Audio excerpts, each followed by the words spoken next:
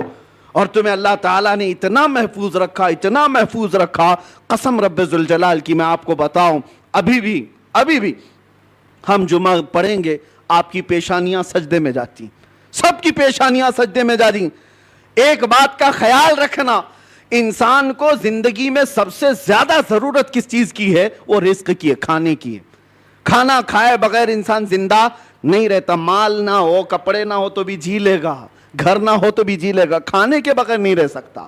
کھانا تو اس کے لیے, یہ تو پیٹرول ہے, بغیر اس کے انجن چلے کیسے؟ لیکن آپ نے کبھی محسوس کیا, بکری کو بھی کھاتے ہوئے دیکھا آپ نے, بیل کو بھی کھاتے ہوئے دیکھا, بھینس کو بھی کھاتے دیکھا, اونٹ کو بھی دیکھا ہوگا, جس کو بھی دیکھا ہوگا. جانوروں میں اکثر و بیشتر, اکثر, حتیٰ کہ شیر کو ہی لے لو, وہ جب بھی کھاتے ہیں تو چاٹ کے کھاتے ہیں زمین پر. کھانا کچھ بھی ڈالو آپ, چارہ, بکری سر جھکا کر کھائے گی, بیل سر جھکا کر کھائے گا, بھینس سر جھکا کر کھائے گی. لیکن قربان جاؤ رب تبارک و تعالیٰ کی اس عطا پر کہ اللہ نے تمہارا سر رزق کے سامنے بھی جھکنے نہیں دیا. کیوں؟ جو سب سے زیادہ ضروری ہے تمہاری زندگی میں وہ رزق ہے.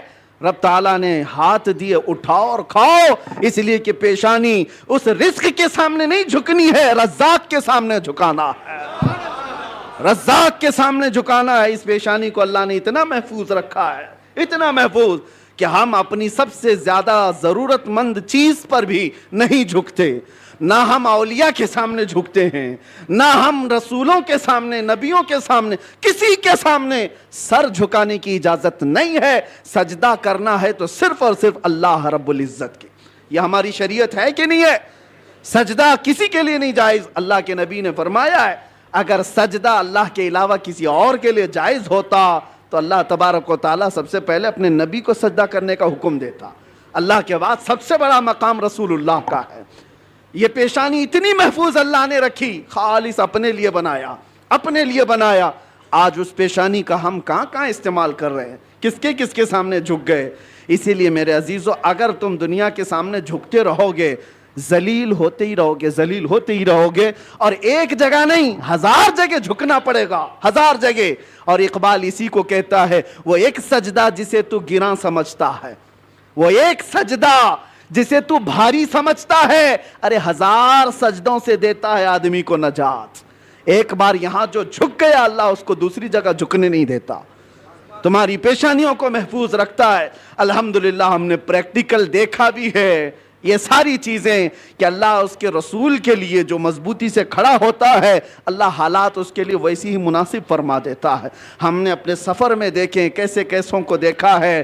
ہم لوگ یہ سوچتے ہوں گے وہاں ایسا ہو رہا ہوگا، ویسا ہو رہا ہوگا، بہت کچھ باتیں افواہیں اڑتی رہتی ہیں، لیکن ہم نے جو دیکھا ہے اچھے اچھوں کے دلوں کو نرم ہوتے ہوئے بھی دیکھا ہے۔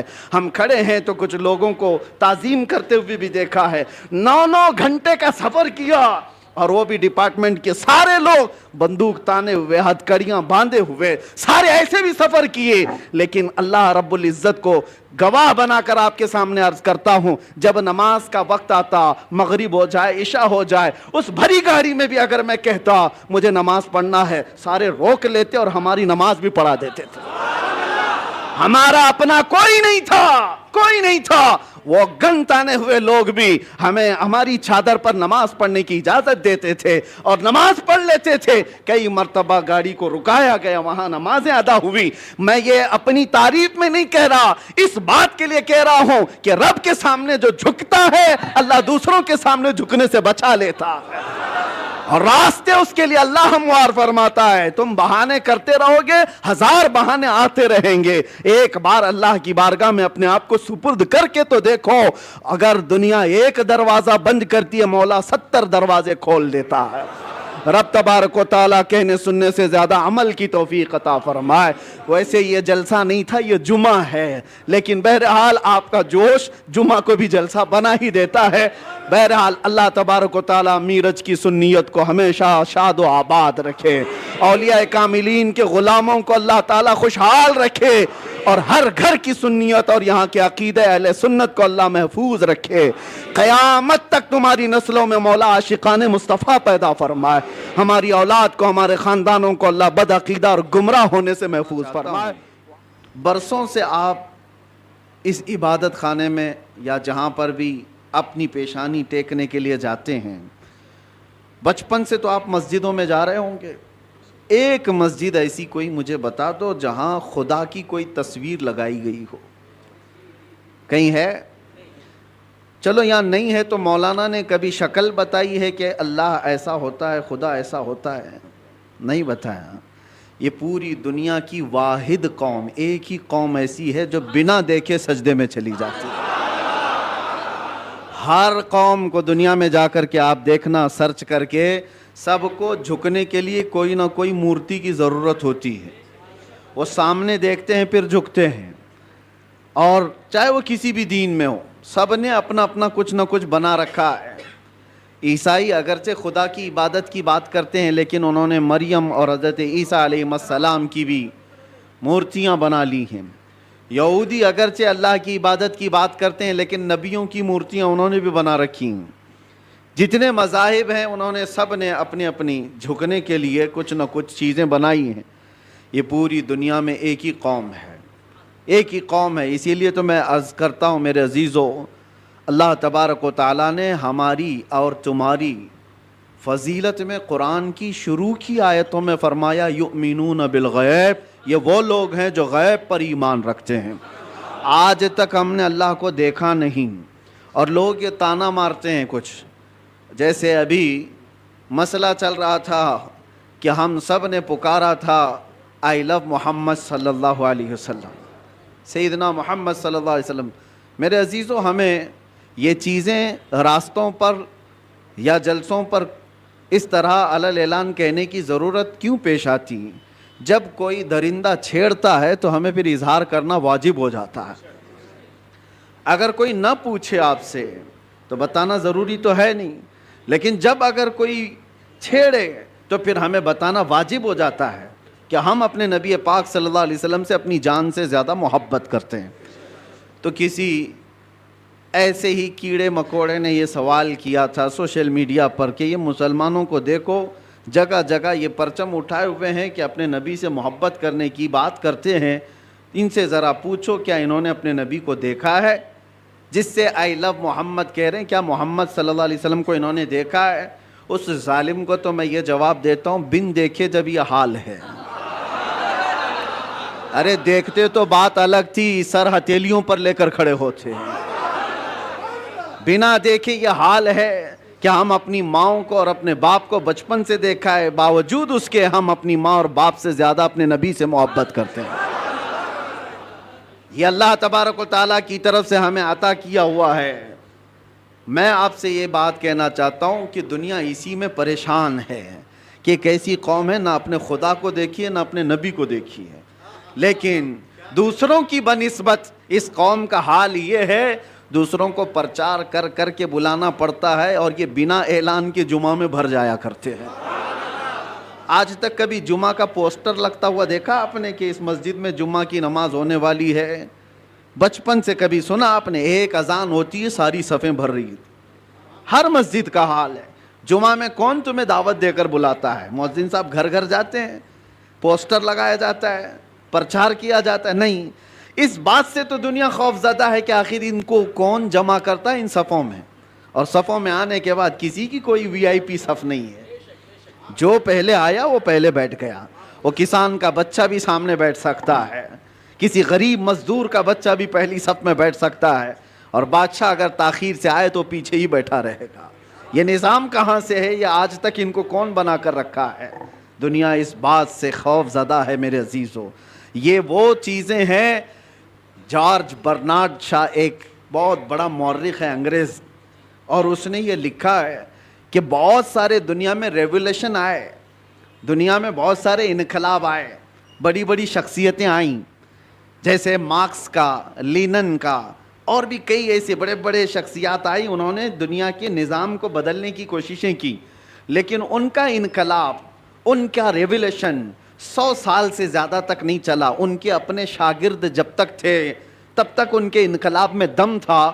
جارج برنارڈ شاہ کہتا ہے دنیا میں ایک ہی انقلاب میں نے دیکھا ہے، 14 صدیوں کے بعد بھی آج بھی پوری طاقت کے ساتھ قائم ہے، اور وہ انقلاب ہے مکہ کی سرزمین سے اٹھا ہوا، محمد الرسول اللہ کی زبان سے لایا ہوا، اور مدینے کے بادیہ نشین بغیر چپل کے ایک لباس میں چلنے والے وہ صحابہ کا لایا ہوا انقلاب ہے۔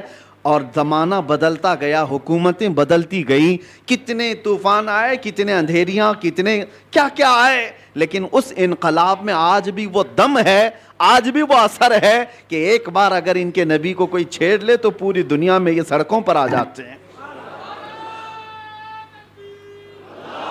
یہ بات میں آپ کو اس لیے کہہ رہا ہوں، یہ جان ابھی تک باقی کیوں ہے؟ 1400 سال ہو گئے، یہ جان باقی ہے۔ آپ کو پتہ ہے، میں آپ کو بہت بڑی بات کہنے جا رہا ہوں، توجہ۔ یہ جمعہ آج تک ہمارے سلامت ہیں۔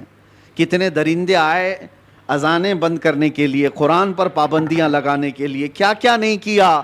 1400 سال یوں ہی نہیں گزرے ہمارے۔ لوگ کہتے ہیں آج حالات خراب ہیں، اس سے بھی بڑے حالات خراب ہو کے گئے۔ چنگیز آیا، ہلاکو آیا، جنہوں نے مسلمانوں کی کھوپڑیوں سے مینار بنا دیے تھے، بغداد کی پوری سرزمین کو مسلمانوں کے خون سے لال کر دیا تھا۔ اس وقت جب اسلام نہیں رکا تو آج کے نشیڑیوں سے کیا اسلام رکے گا؟ کچھ نہیں ہونے والا ہے، لیکن حالات آئے اور گئے۔ لیکن آج تک یہ جو جان باقی ہے، کون تمہیں جمع کرتا ہے آج؟ ویسے تو مسلمان کسی کی جلدی ماننے والے نہیں، کسی کو قائد بھی نہیں مانتے۔ کوئی ہمارا ایک لیڈر ایسا ہے نہیں جو سب کو جمع کر دے، اس کے باوجود بھی ان صفوں میں کون جمع کرتا ہے؟ امام کی بھی وہ حیثیت نہیں ہے تمہیں جمع کرنے کی۔ ہائی امام کی حیثیت کو کیا ہے وہ تو ہم جانتے ہیں، ہر مسجد کا وہ بیچارہ وہ اپنے ہی گھر بار کی فکر میں ہے، لوگ اس کو خالی جمعہ اور امامت کے طور پر دیکھتے ہیں، باقی جمع کرنے کی طاقت یہ پوری وہ نہ امام کی ہے نہ مؤذن کی ہے، اور بڑے نیتا کی بھی نہیں۔ جب ان کا کوئی بڑا نیتا نہیں، کوئی بڑا قائد نہیں، تو یہ لاکھوں کی تعداد میں صفوں میں ان کو ہر جمعہ کون جمع کرتا ہے؟ اور صرف یہاں نہیں، پوری دنیا میں کون جمع کرتا ہے؟ یہ رمق، یہ دمک آج تک ان کے چہروں پر باقی کیوں ہے؟ آج پوری دنیا تمہیں